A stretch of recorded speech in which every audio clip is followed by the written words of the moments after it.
जोशी मठ को कुदरत डरा रही है, ऐसा हरगिज नहीं। कयामत के बादल बद्री धाम पर भी मंडरा रहे हैं। जोशी मठ की तरह प्रलय की आहट बद्री धाम और उससे सटे इलाकों में भी है।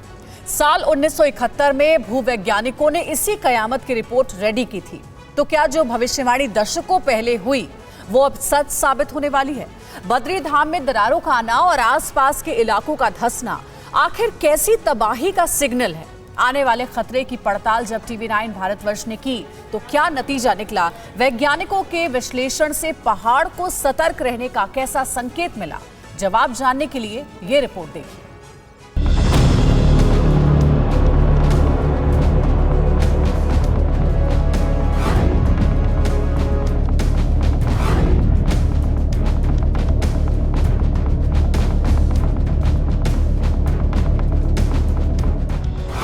जोशीमठ पर जमींदोज होने का खतरा मंडरा रहा है, जिसके कई सबूत अब तक हमारे कैमरे में कैप्चर हो चुके थे।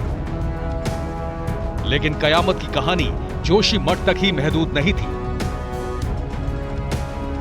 हमें बताया गया था कि संकट के बादल बद्री धाम पर भी मंडरा रहे हैं।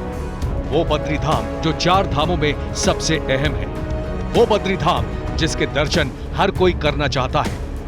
तो क्या जैसी तबाही, कुदरत के क्रोध की जैसी तस्वीरें जोशीमठ के जर्रे जर्रे में दिखी, क्या वैसा ही मंजर बद्री धाम में भी दिखने वाला था?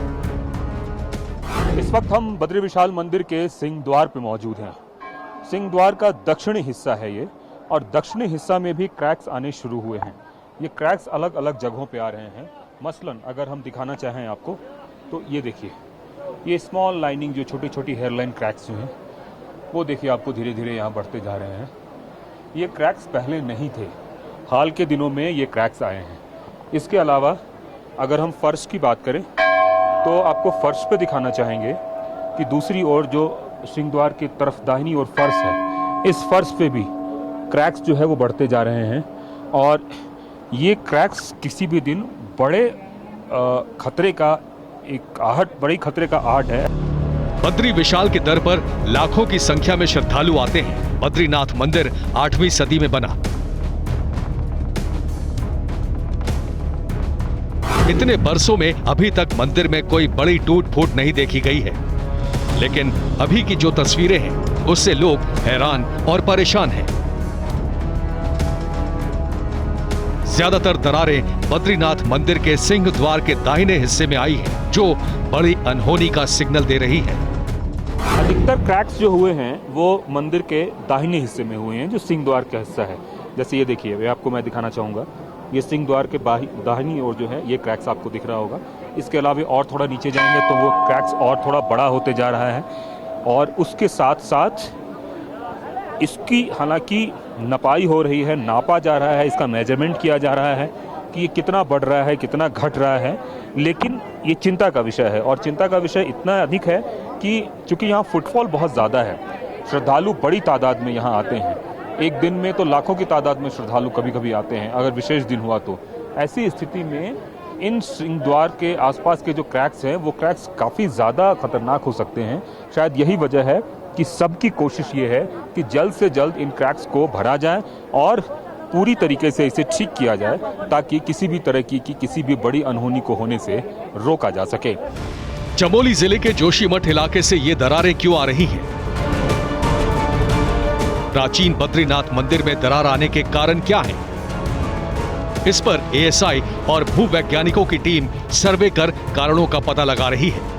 लेकिन प्रारंभिक तौर पर देखें तो क्या दरार की वजह कहीं अलकनंदा का तेज बहाव तो नहीं है?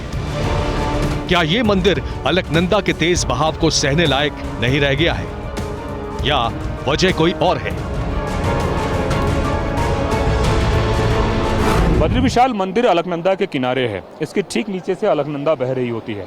अलकनंदा की स्पीड इतनी ज़्यादा है जिसके बारे में बताया जा रहा है कि इसी स्पीड की वजह से एक कटाव की प्रवृत्ति देखने को मिलती है।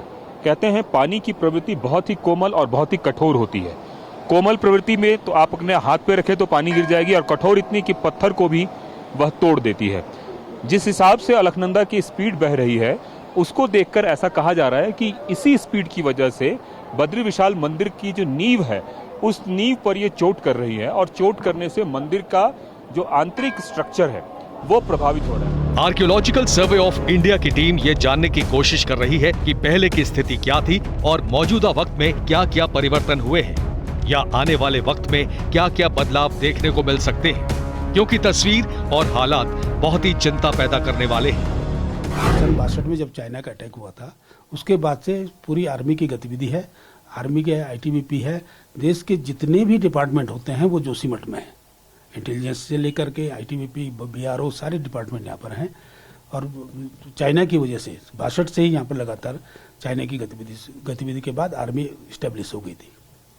आपको ऐसा लगता है कि अभी जो 7 फरवरी 2021 को जो आपदा आई और जिसमें सारी तबाही देखने को मिली रैनी गांव से लेकर तपोवन तक, उसके बाद ही ये स्थिति खराब हुई है?